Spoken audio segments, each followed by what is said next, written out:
राधे राधे भक्तों, सभी भक्तों को राधे राधे। तो आज की वीडियो में हम जानेंगे रंग भरी एकादशी के दिन लड्डू गोपाल की सेवा किस प्रकार से करना है। तो वीडियो को पूरा जरूर देखिएगा अंत तक। तो 10 मार्च 2025 को सुबह 7:44 बजे से व्रत का हमें शुरू करना है। 10 मार्च को 2025 को और 9 मार्च को 2025 को रात के 7:45 बजे से एकादशी शुरू हो जाएगी। तो इस प्रकार से हमें 10 तारीख को ही एकादशी का व्रत रखना है। तो देखिए, हम फूलों से पहले लड्डू गोपाल को रंगों से होली खेलेंगे, गुलाल लगाएंगे। उसके बाद हम लड्डू गोपाल को स्नान कराएंगे। तो स्नान कराने के बाद फिर उन्हें हम अच्छे से पहुँचेंगे और फिर उन्हें वस्त्र पहनाएंगे। और पारण का शुभ समय क्या है? हमें पारण 11 मार्च 2025 को प्रातः 6:35 से 8 बजे के बीच में हमें करना है। तो उपवास का पारण, तो पारण हम सही समय से करते हैं तभी हमारा व्रत लगता है एकादशी का।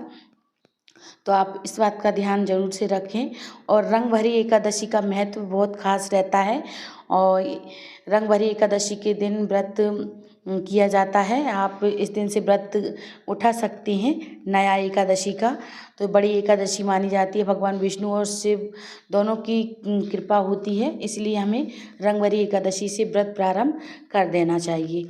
अगर जो नहीं करते हैं खास एकादशी पे, तो हमें ज़रूर से एकादशी का व्रत करना चाहिए। इस प्रकार से हम एकादशी की पूजा करेंगे लड्डू गोपाल की।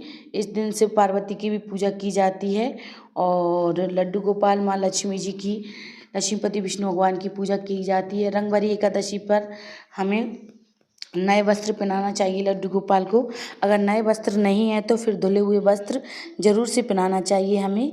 उन्हें अच्छे से हम तैयार कर देंगे, श्रृंगार कर देंगे उनका। और फिर उसके बाद हम लड्डू गोपाल को भोग लगाएंगे।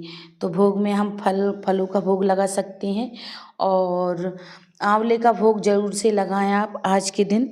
तो आंवला 11 है, आंवला 11 भी बोला जाता है और रंग भरी एकादशी भी बोला जाता है। तो आप आंवले का भोग जरूर से लगाएं लड्डू गोपाल को। तो हम आंवले का भोग लगाएंगे, चंदन लगा देते हैं और दीप हम पहले से ही प्रज्वलित कर लेते हैं। और देखिए, हम गुलाल भी लगा देते हैं। आज के दिन से होली खेलना स्टार्ट हो जाता है। वैसे तो और पहले से भी हो जाता है, बसंत पंचमी से ही होली खेलना स्टार्ट हो जाता है। जिनने बसंत पंचमी के दिन या फुलौरा दूज के दिन होली नहीं खेली है, लड्डू गोपाल को नहीं खिलाया है होली फूलों से, या फिर ऐसे गुलाल नहीं लगाया है, तो रंग भरी एकादशी के दिन से आप लड्डू गोपाल को रंग लगा सकते हैं। तो इस प्रकार से हम केले का भोग लगाएंगे। आंवले के दीपक भी आप प्रज्वलित कर सकते हैं, 5-6 जितना भी आपको करना है। पर शाम के टाइम पे आप आंवले के दीपदान कर सकते हैं रंग भरी एकादशी के दिन। तो इस प्रकार से हम भोग लगाएंगे और इस प्रकार से हमने पूजा की। लड्डू गोपाल की एकादशी के दिन चावल का प्रयोग नहीं करना है, तिल का प्रयोग करना है। हमें तिल समर्पित करें लड्डू गोपाल को और तुलसी पत्ता डालकर ही हमें भोग लगाना है लड्डू गोपाल को। तो आप तुलसी पत्ता ज़रूर से रखें।